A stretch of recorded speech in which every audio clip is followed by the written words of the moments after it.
Want to bring in now CBS News radio correspondent Steve Futterman, who is in Naples and was in Naples when the hurricane made landfall yesterday, joining us now by phone.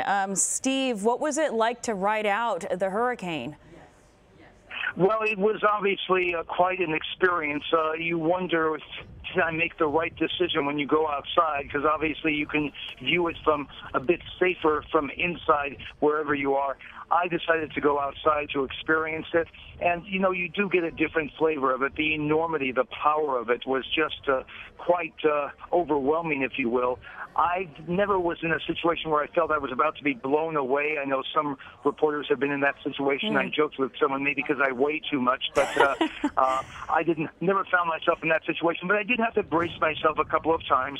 Saw the trees going back and forth, was wondering which ones would hold up, which ones didn't. This morning I found out which ones did, which ones didn't. There was also a flagpole that was swaying back and forth, which just astounded me, the power of the gusts of wind able to sway it. We found out afterwards that at the Naples airport, I'm not saying where I was at, but at the Naples airport, which is nearby, they had gusts of wind up to 142 miles an hour. So it was pretty strong in this area, at least at certain times. And we're seeing the video of your vantage point there, Steve. It does look like very, very strong winds. Tell us what it looks like today. Have you been out and about?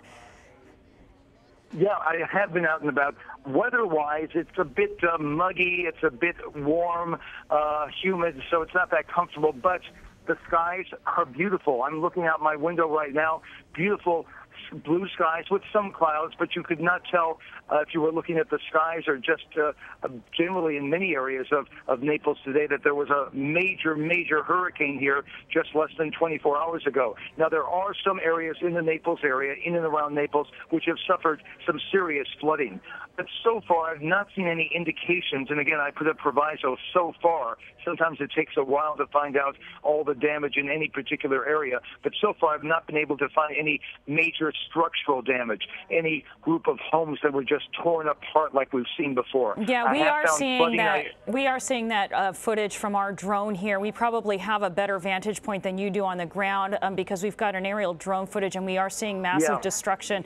But let me ask you this: as far as the flooding, we spoke to at least one resident who also rode out the storm in Naples. Are you hearing about or seeing rescues? Yes, I actually did see one this morning. One street that was 24 hours ago, a road you could drive on. Now you need a boat to go on it. It's sort of become a river. And there were a couple young men who decided to stay inside and needed to be rescued by fire crews. I asked him, "Did you learn anything from this?" He said, "I should have gone to a shelter." Obviously, maybe one of the understatements of the day. Well, you know, some of the people we spoke to yesterday and today said they didn't really have time. By the time they had sort of received the notice that they were in the mandatory evacuation zone, it was really expensive to fly out, and where could you really drive given the magnitude of this storm? Are you seeing folks starting to come back to their neighborhoods, and when do you think you'll start to see people come back and assess the damage? Well, many people who live in the Naples area went to nearby hotels because they thought the hotels would be more structurally sound, and it was probably a wise move. So many of those people, at least in my hotel, which was completely jammed yesterday, you couldn't find a room at all. Many people are checking out today with all their belongings. You know, when you leave, you never know when you're coming back, so you take lots of belongings. I said to someone, it sort of looks like the last day of summer camp when people are taking all their belongings, packing them into vehicles, and going to different places.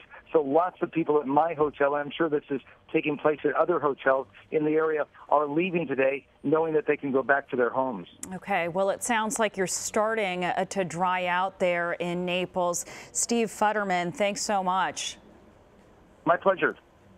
We'll take a break here. You are watching CBSN.